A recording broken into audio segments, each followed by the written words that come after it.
This is the final go, no go poll for Flight 3 of Starship. Anybody 2? Go. Stage 1? Go. Stage 2? Go. Flight directors, go for launch.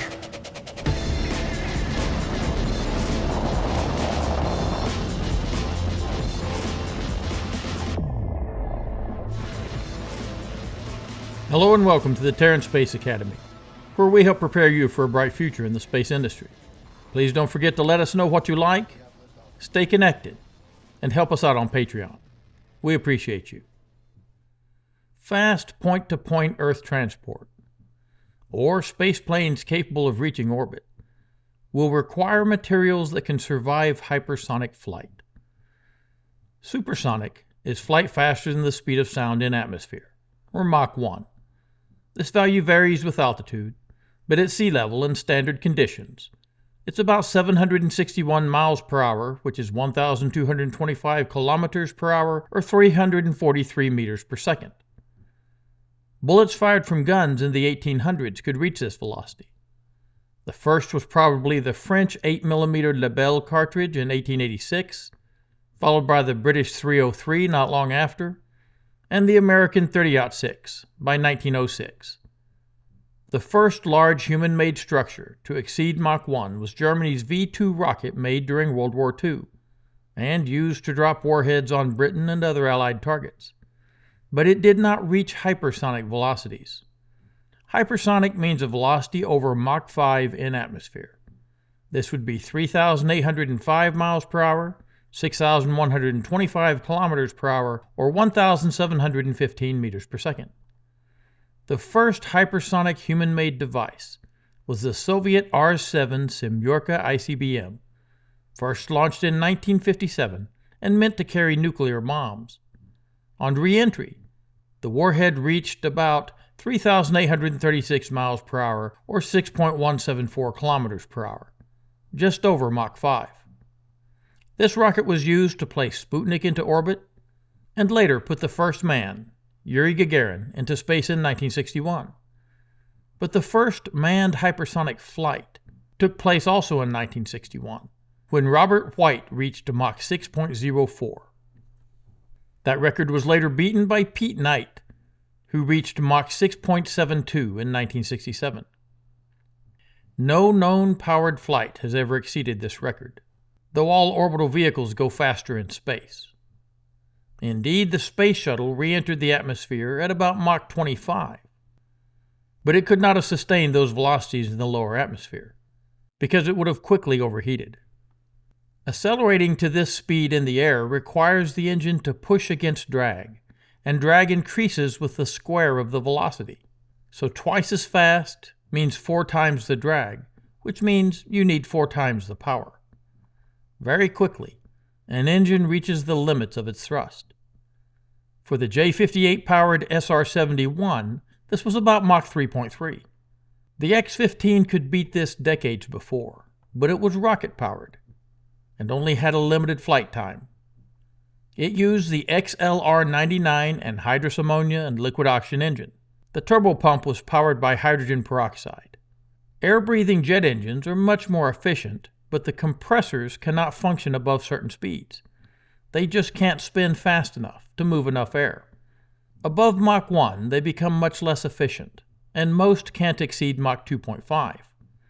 A ramjet uses high speed to compress air and bring it to the combustion chamber, without the use of compressor blades.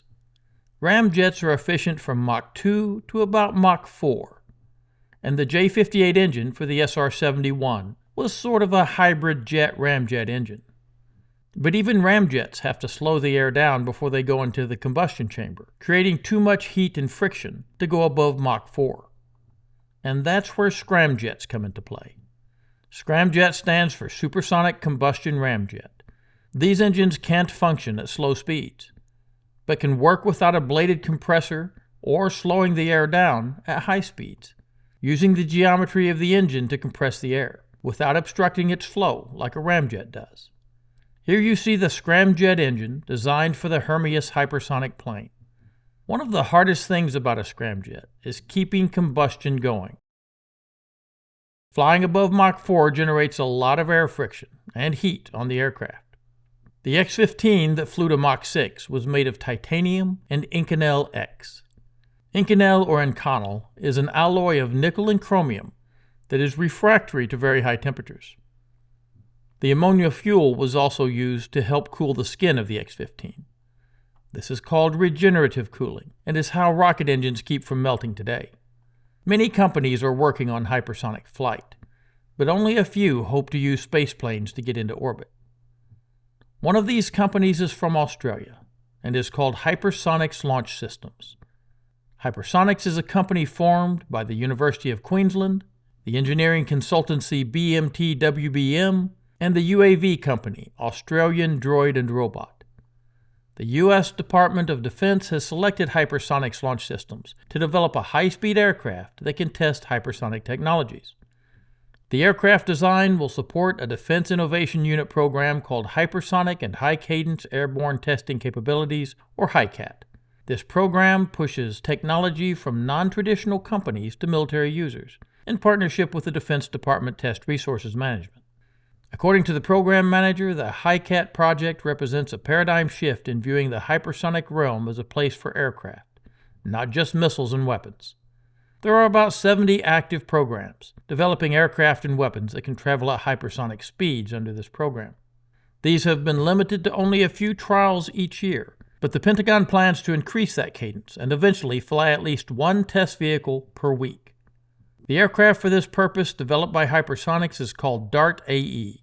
This is powered by a hydrogen-fueled scramjet engine and can fly at speeds up to Mach 7. Hydrogen is important because the mass propellant flow of both onboard fuel and atmospheric air times the velocity of your exhaust gases gives you the thrust. And thrust determines your flight speed in the atmosphere. Hydrogen has the highest energy density of any standard fuel. Energy density is the amount of energy stored per unit volume. For hydrogen, that's 8.5 megajoules per liter. But its low density makes air breathing important for efficiency. Density is mass per unit volume. 71 kilograms per cubic meter for cryogenic hydrogen. RP1 is much denser, at about 870 kilograms per cubic meter. That means you need much bigger tanks to store many kilograms of liquid hydrogen. But air-breathing engines can make up for this, allowing much smaller tanks. If we look at energy density by mass, we see that RP1 is only 42.8 megajoules per kilogram, while cryogenic hydrogen is 120 megajoules per kilogram. That means we can make a vehicle light with low mass, with a high thrust, and since air-breathing engines only count the fuel mass flow, we get a very high specific impulse. Whereas chemical rockets top out at about 460 seconds specific impulse, the GE90 turbofan engine for the Boeing 777 has a specific impulse of 3,300 seconds. We can also use liquid hydrogen to cool any hot components, like the engine nozzle or the leading edges of the hypersonic aircraft. Another factor is the oxygen, of course. Onboard liquid oxygen has a density of 1,250 kilograms per cubic meter. Air-breathing engines can save this mass for structure, avionics, and fuel. Atmospheric air is only 21% oxygen, however, with the rest being nitrogen, so a lot of air needs to be moving through the engine. This is accomplished with compressors for jet engines, but for scramjets, we've got to get them up to speed. This usually requires a booster rocket. To survive the friction-generated heat at these speeds, DART uses the world's first 3D printed airframe. It is about 3.5 meters or about 11.5 feet long, and uses Inconel alloy, just like the X-15. It has a total mass of 300 kilograms and, with its top speed of Mach 7, has a range of 1,000 kilometers. Here we see a cutaway of the DART design. We can see the fuel tanks, avionics, and the engine components. DART is powered by a single Spartan scramjet engine. Spartan is the result of 30 years of engineering and has over 6,000 ground test firings and 11 suborbital flights so far, through the high fire and high shot programs. It is the world's first fixed geometry scramjet engine with no moving parts, unlike Hermes. Powered, as we said, by hydrogen, Spartan uses ceramic matrix composites in its construction. We'll get to these. The Hypersonic Spartan has a U.S. patent, and there is a link in the description to it if you want to learn more. But here we see an exterior view of the system. It looks like something a Klingon would hit you with. A scramjet will have an inlet, combustor, and nozzle. Here's the intake inlet, also called a diffuser, The combustor will be in here, and then the exhaust nozzle. And we see the fixed geometry that controls airflow in this diagram. This engine self-starts above Mach 5. There's a fuel injection station just past the inlet, and then the combustor assembly that has another 3 fuel injection stations along its length. So once this engine reaches Mach 5, it starts itself and flies to Mach 7. How will it get to Mach 5? Hypersonics reached an agreement with Rocket Lab to use their first stage Electron booster to launch DART.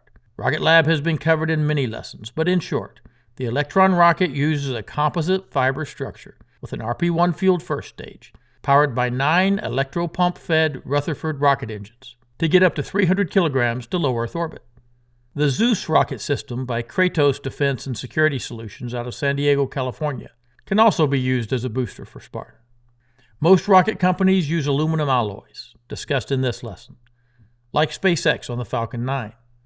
But composite materials, described in many lessons, are extremely light and strong, and its use is integral to the development of Rocket Lab's larger reusable neutron rocket system. But most of these composites cannot handle much heat. The introduction of ultra-high temperature ceramic matrix composites is changing that. What is ceramic matrix composite? The term ceramic refers to a broad range of inorganic, non-metallic materials that are typically made by heating and then cooling natural minerals or synthetic compounds, creating an almost crystal-like structure. Ceramics are characterized by their high melting points, hardness, and resistance to wear and corrosion, but they are brittle and hard to work into new shapes. Think of clay pottery. Oxide ceramics are usually alumina, zirconia, or mullite.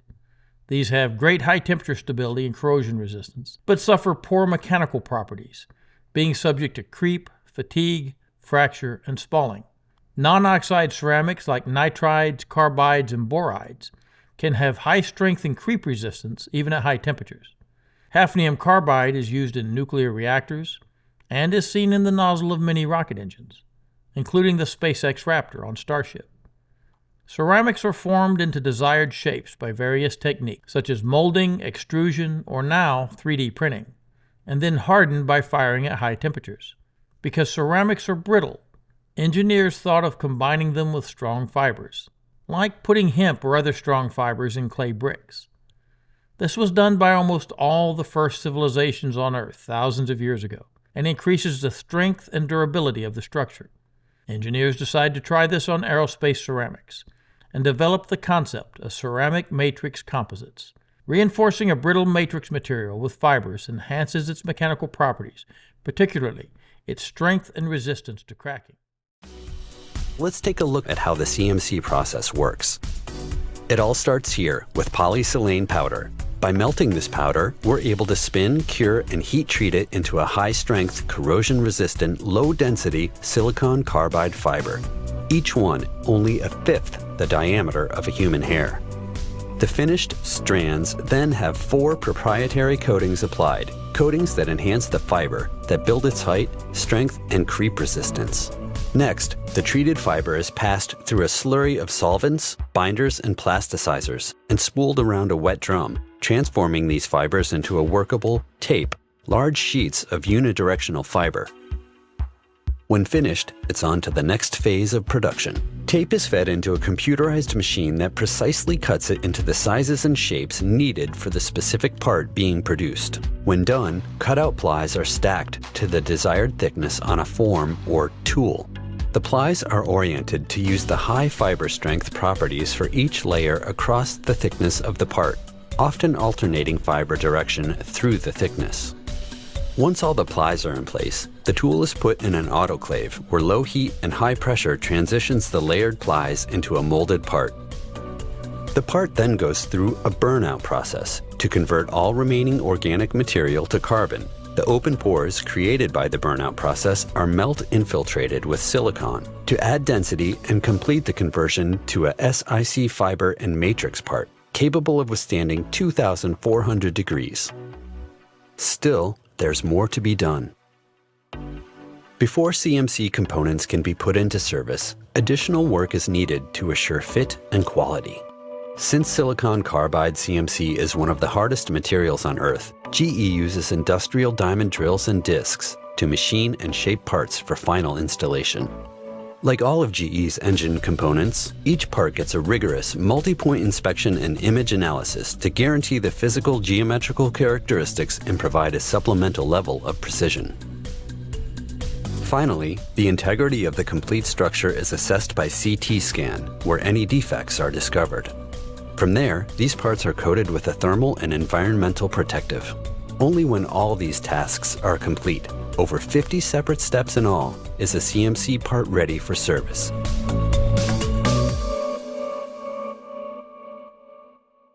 And these materials are critical to Hypersonic's next project, the Visr. This stands for Velos Intelligence, Surveillance, and Reconnaissance. Visr is a reusable multi-mission hypersonic aircraft, which is an unmanned aerial vehicle, built specifically for defense purposes.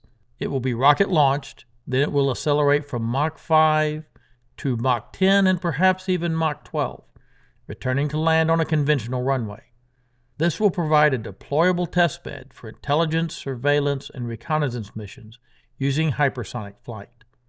Visr uses ceramic matrix composite materials in its structure and needs CMC to address the very high temperatures it will encounter. If it didn't use CMC, it would need an ablative thermal protection system and could not be fully reusable, adding complexity, weight, and cost. High-temperature CMCs can handle the extreme temperatures that are generated from friction with the air, as well as that created from combustion inside the engine. Hypersonics is using a carbon silicon carbide demonstrator part that was designed in-house but produced using a very complex, never-done-before process, worked out by a team of experts in Germany. The carbon silicon carbide part is in the Spartan Scramjet combustion chamber and will be able to handle temperatures up to 1400 Celsius.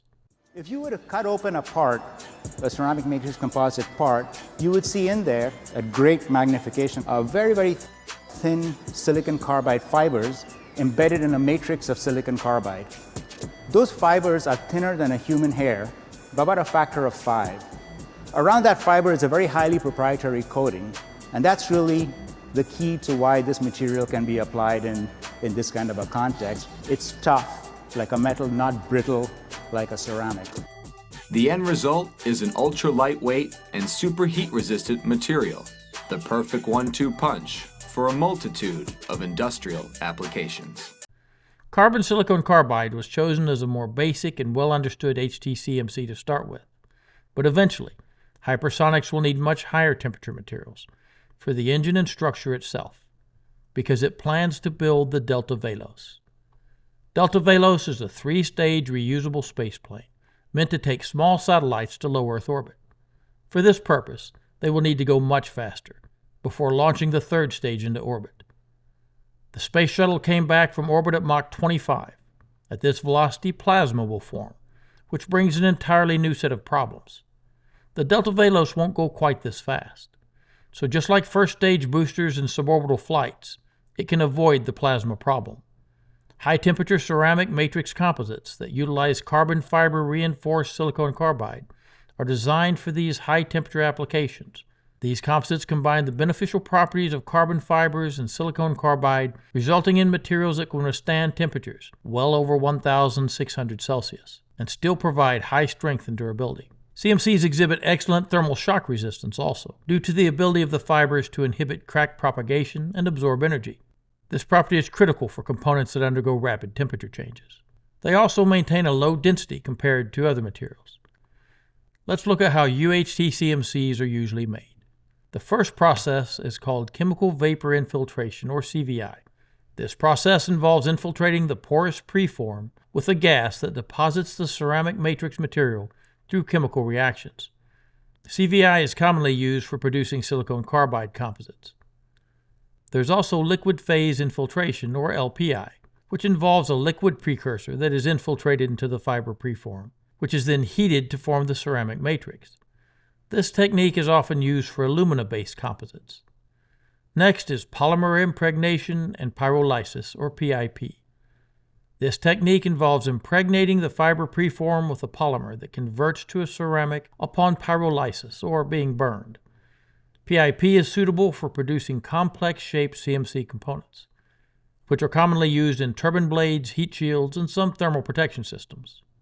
These materials are changing what is possible in the aerospace industry, and may be able to create rocket systems even more capable than Starship.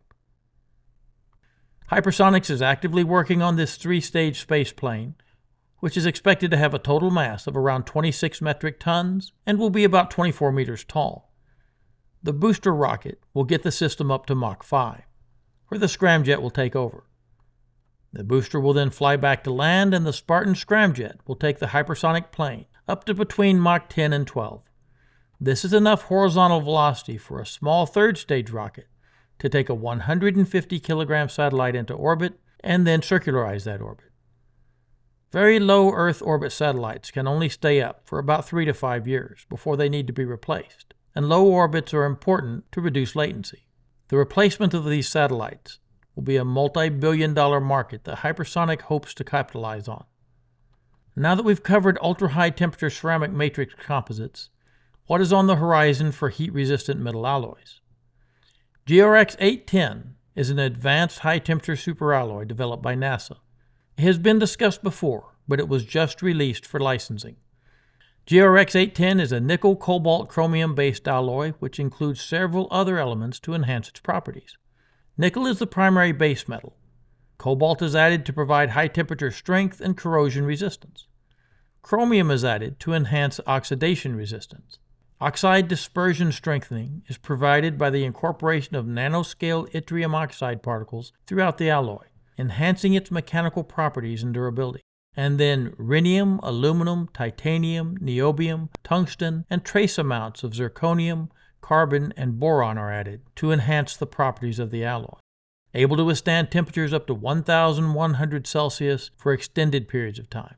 GRX 810 shows twice the strength, twice the resistance to oxidation, and over 1,000 times the durability of other state-of-the-art superalloys. This alloy can be 3D printed and could be used for nuclear power systems, including advanced thorium reactors that are prone to corrosion, as well as engines and leading edges. Advanced alloys like GRX 810, combined with ultra-high temperature ceramics matrix composites, could help create very large horizontal launch and landing single-stage to orbit spaceplanes, capable of taking off from a runway and flying us to the moon. Something to think about. Thanks for listening, and stay safe at Astra Pro Terra.